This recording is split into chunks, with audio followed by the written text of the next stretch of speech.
Mirasee. I'm Perry Marshall, and you're listening to Making It. I'm the author of 80/20 Sales and Marketing, the definitive guide to making more and working less.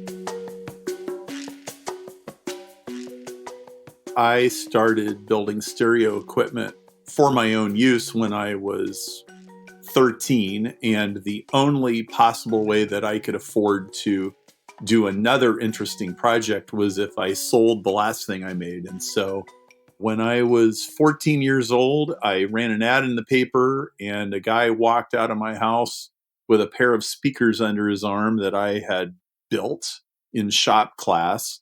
And he gave me a check for $60, and that was my first dollar as an entrepreneur. And I continued pursuing that. And by the time I was a senior in high school, I was selling my brand of speakers in a local stereo shop next to Denon and B&W and brands like that. In retrospect, there weren't very many kids that I knew that were doing things like that in Lincoln, Nebraska. Well, I remember when the guy walked out with my speakers under his arm and gave me a check. My dad was sitting in the living room reading a newspaper, and he didn't really do or say anything until the guy left. But after the guy left, he high-fived me, and he was extremely proud. And then when I got the contract to sell my speakers at a dealer, he was in the hospital at the time. He actually had terminal cancer, but I went to the hospital and I told him about it, and he was just beaming. And I went back later that night, and all of his friends had heard about this. So he was clearly proud of me. And I think that was also a pretty important step, because that was one of the last interactions I ever had with my dad. And I think it was very good and healthy that I felt like he approved of me and what I was doing. I got a degree in electrical engineering. And the reason that I did that was because as a guy who had been building stereo equipment for the previous 5 years, I knew that I understood how to look up a formula or a template in a book and put something together and get it to work. But I knew that I didn't really understand why or how that it worked at a deep level. And I just had this very deep primal need to understand how things work. And I knew that if I got an electrical engineering degree, I would be really close to that. So that's what I did. I spent 5.5 years in engineering school, and then I became an acoustical engineer after that. And that's a job that I had for 3 years until I got laid off, at which time I was kind of forced to go into sales. At the first job I had for 2 years, I was almost always in the wrong place at the wrong time, selling the wrong thing to the wrong person. And I didn't really know how to fix that. But the 80/20 rule says that 80% of what you do only produces 20% of what you get, and the other 20% of what you do produces 80% of what you get. That is a 16x. It means that the productive stuff is 16 times more productive than the unproductive stuff. And the bad habit that I cultivated for a long time was doing the bottom 80% and being very effective, and then flogging myself to do it harder. There is this notion out there that I hear a lot that you just need to work 10 times harder. Well, if you're genuinely a lazy bum and you have no work ethic, then maybe that's true. But for most people that I meet, working 10 times as hard, doing what already is not working, is the stupidest thing you could ever do. The way that I became self-employed was I started out at this company as their marketing manager. And in 4 years, we grew my part of the business from $200,000 to $4 million. And the company got sold for $18 million. And I got a little bit of stock options out of it. And the company got sold immediately after September 11, 2001.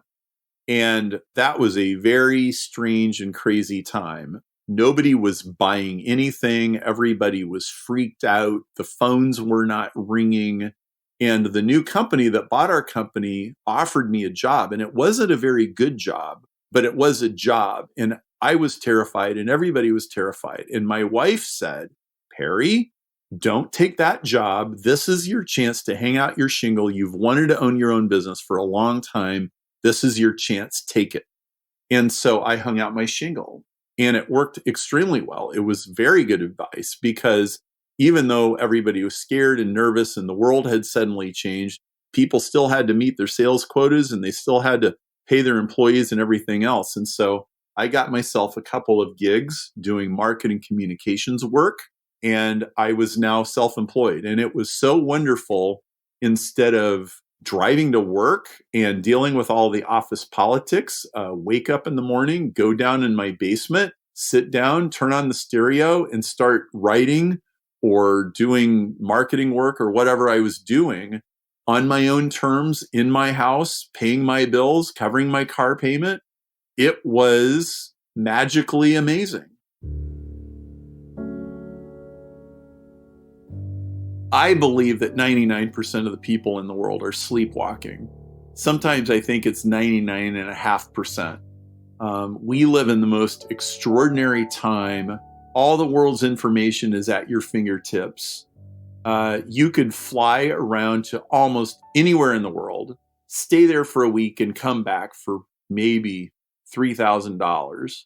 You can get in touch with almost anybody in the world, unless they're super famous or, have bodyguards and handlers, which very few, numbers wise, very few people in the world are like that. Most people can be found and are accessible. And we have such a unprecedented opportunity to make massive amounts of progress in very short periods of time with small amounts of money and energy. And most people are drugged out watching TikTok or Facebook or Netflix or YouTube, and just being carried along by the current, clicking on whatever somebody puts in front of them. And I think it's a tragic waste of humanity and potential.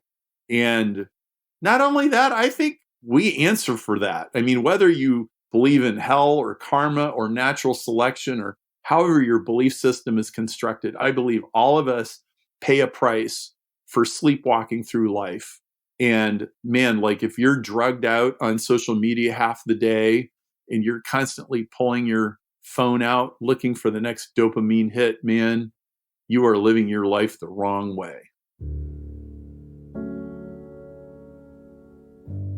I will never forget, about 3 months into being my own boss, maybe a month before, my wife had taken me to IKEA, and we'd spent maybe $1,000 on a desk and a futon and some lights, and to make this little corner of the basement into some semblance of a nice little office. And I remember it was just before Christmas, and I had made $12,000 that month, which was more money than I'd ever made in my life. And I was sitting down in my office, and I had Christmas lights running across the ceiling, and I was playing some music. And I think I found a CD on the internet and said, that looks like a CD I'd like to listen to. And I bought it. And I had the money to buy it. Like buying a $12 CD was kind of a big deal compared to where I'd been from before. And it was like, wow, like this is really great. Why, I could really dig this.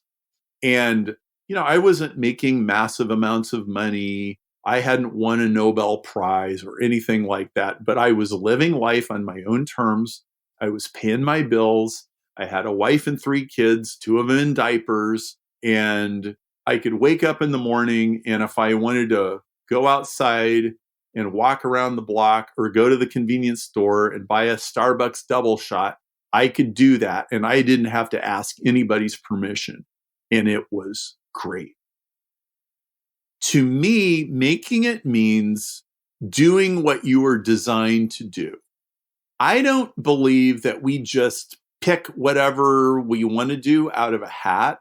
I think we are destined to move in certain directions. And I'm not saying that we don't have any choice in the matter, but I am saying that there is a way that we are put together, and there's a certain inclination that we have to be a certain way. And I think we need to be in harmony with that purpose. And I think when we're not, we're frustrated and restless and prone to addictions and bad habits. And I think when we're doing that, we're very happily engaged and we're in pursuit of dreams that are meaningful to us, and we can really make a impact in the world in a way that fits who we are. And I think that's what making it is. I'm Perry Marshall, and you've been listening to Making It. You can find me at perrymarshall.com. Making It is part of the Mirasee FM podcast network, which also includes such shows as Course Lab and Just Between Coaches. This episode of Making It was produced by Danny Bermant and Geoff Govertsen. Cynthia Lamb is a supervising producer. Danny Inney is our executive producer. Post-production by Post Office Sound. So you catch the great episodes that are coming up on Making It, go ahead and follow us on Apple Podcasts, Spotify, or wherever you're listening right now. And if you like the show, please leave us a starred review. It's the best way to help us get these ideas to more people. Thank you, and we'll see you next time.